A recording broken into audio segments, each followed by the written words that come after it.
আসসালামু আলাইকুম সবাইকে। কেমন আছেন সবাই? আশা করি ভালো আছেন। শুরুতেই ধন্যবাদ দিতে চাই পিসিবি কে।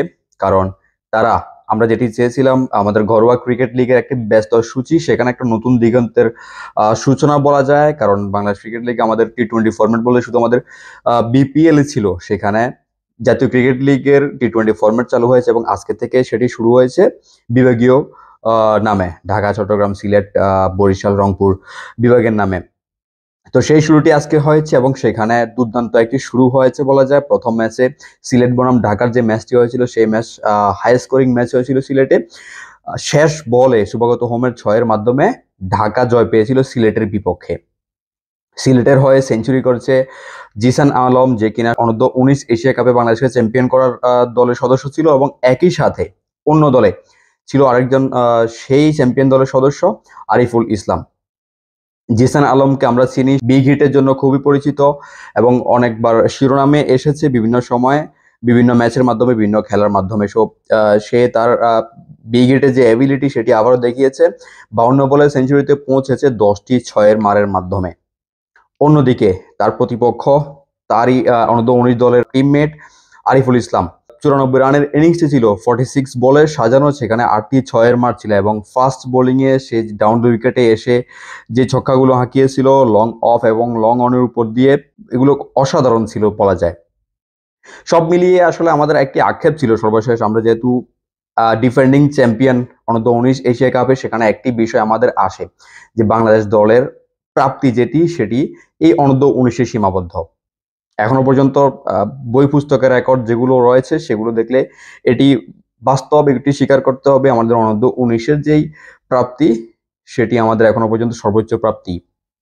সো আমরা উপরের পর্যায়ে কেন আমাদের প্রাপ্তিতে আমরা পাই না, সেটি কেন হয় না, বাস্তব রূপ নেয় না, সেটি আমরা দেখতে পাচ্ছি, স্পষ্ট দেখা যায়। কারণ এই যে জিসান আলম, আরিফুল হকরা, বা আমরা যদি চলমান যে অনূর্ধ্ব-19 দলের সদস্যগুলো তাদের কথা বলি, সবকিছু মিলিয়ে আমরা কেন তাদেরকে বয়সভিত্তিক দল থেকে আমাদের সিনিয়র লেভেলে গিয়ে একইভাবে পাই না, সেটির মূল কারণটি হচ্ছে আমাদের যে অবকাঠামো।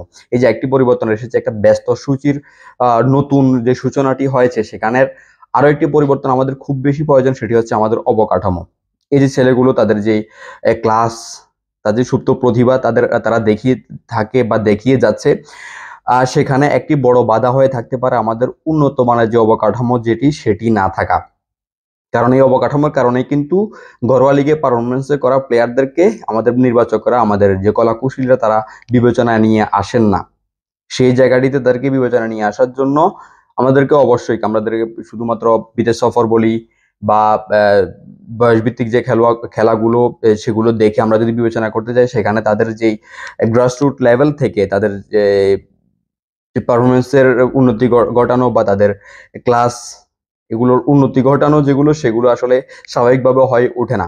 তো সেই জায়গাটিতে আমাদের যেই অবস্ট্রাকলসটি, সেটি অবশ্যই আমাদের অবকাঠামো। সেটি নিয়ে এর আগে অনেকবার কথা হয়েছে, বা এই যে ব্যস্ত সূচিটি যেটি শুধুমাত্র আমাদের জাতীয় cricket league, Dhaka premier league, BPL এটিতে শুধু সীমাবদ্ধ ছিল, সেখানে আমাদের যে ব্যস্ত সূচি সেগুলো বৃদ্ধি করতে হবে, যেটি এনসিএল টি-20-র মাধ্যমে শুরু হয়েছে। এবং জিসান আলম, আরিফুল হকদের যে পারফরমেন্সটি শুরু হয়েছে বলি, তাদেরকে আমাদের নজরে রাখতে হবে। বা আমাদের অনূর্ধ্ব-19 লেভেল আরো কিছু প্লেয়ার, তারা অনূর্ধ্ব-19 এশিয়া কাপে তাদের ভালো পারফরমেন্স দেখিয়েছে, তাদেরকে আমরা গ্রাসরুট লেভেল থেকে সিনিয়র লেভেলে নিয়ে আসার জন্য তাদেরকে আমাদের ওই ধরনের অবকাঠামো দিতে হবে।